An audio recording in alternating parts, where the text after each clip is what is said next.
आग लगने पर ही कुआं खोदना याद आता है। ऐसा हम इसलिए कह रहे हैं क्योंकि कुछ आतंकवादी ने इंटरनेट वीडियो ट्यूटोरियल्स और डिजिटल प्लेटफॉर्म की मदद से विस्फोटक की तैयारी की। आपको दिल्ली की 10 नवंबर 2025 की वो शाम तो याद होगी जब दिल्ली का लाल किला, जहां इतिहास हर दिन लोगों के बीच सांस लेता है, वहीं पिछले साल एक ऐसी शाम आई जिसने पूरे देश को हिलाकर रख दिया। एक कार बम धमाका और कुछ ही पलों में 11 जिंदगियां खत्म, दर्जनों लोग घायल और पूरा शहर सदमे में डूब गया। अब इस केस में जो सबसे बड़ा अपडेट सामने आया है उसने पूरे जांच की दिशा ही बदल दी। राष्ट्रीय जांच एजेंसी यानी कि NIA ने इस मामले में करीब 7,500 पन्ने की चार्जशीट स्पेशल कोर्ट में दाखिल की, जिसमें इस पूरे धमाके की साजिश, तैयारी और डिजिटल नेटवर्क की परतें खोल दी गई। देखिए इस पूरी रिपोर्ट में। राजधानी दिल्ली में 10 नवंबर 2025 की शाम लाल किले के पास एक कार में जोरदार धमाका हुआ था। इस धमाके में 11 लोगों की मौत हो गई थी और कई लोग गंभीर रूप से घायल हुए थे।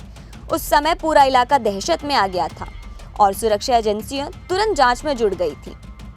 अब इस केस में राष्ट्रीय एजेंसी यानी कि नेशनल इन्वेस्टिगेशन एजेंसी NIA ने जो चार्जशीट दाखिल की उसमें पूरे मामले की एक एक कड़ी को जोड़ा गया है। करीब 7,500 पन्ने की इस रिपोर्ट में बताया गया कि यह धमाका अचानक नहीं हुआ था, बल्कि इसके पीछे पूरा एक संगठित नेटवर्क काम कर रहा था।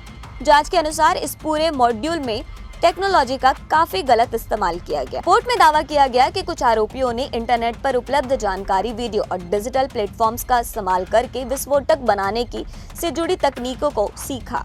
इसका मतलब यह है कि सिर्फ जमीन पर काम करने वाला नेटवर्क नहीं था, बल्कि इसके पीछे डिजिटल जानकारी भी एक बड़ा हिस्सा बन गई थी।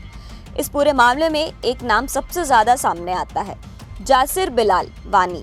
NIA के मुताबिक वही इस नेटवर्क का टेक्निकल हिस्सा संभाल रहा था।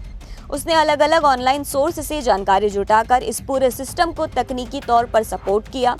रिपोर्ट में यह भी दावा किया गया कि इस नेटवर्क ने सिर्फ कार बम तक खुद को सीमित नहीं रखा था। जांच में यह भी सामने आया कि ड्रोन को हथियार की तरह इस्तेमाल करने और बड़े सुरक्षा ठिकानों पर हमले की योजना भी बनाई जा रही थी।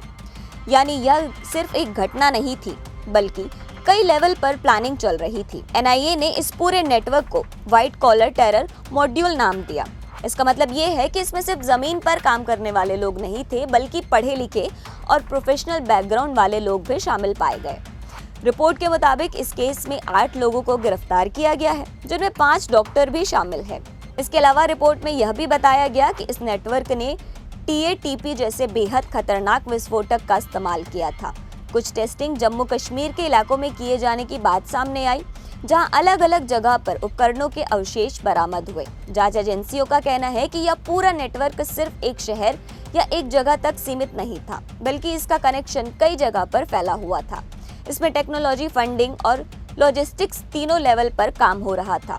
सबसे अहम बात कि इस पूरे केस में अब टेक्नोलॉजी का रोल सबसे बड़ा सवाल बन गया, क्योंकि यह सिर्फ हथियार या प्लानिंग की बात नहीं थी, बल्कि इंटरनेट और डिजिटल टूल्स के इस्तेमाल ने इस केस को और ज्यादा गंभीर बना दिया।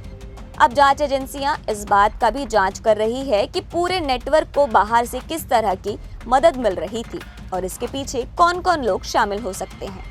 अब सवाल यही है कि क्या आने वाले समय में खतरा सिर्फ जमीन पर होगा या फिर डिजिटल दुनिया भी उतनी ही बड़ी चुनौती बन जाएगी। इसी तरह की इंटरेस्टिंग खबरों के लिए हमारे चैनल CGNN को लाइक, शेयर, सब्सक्राइब करना ना भूलें। नमस्कार।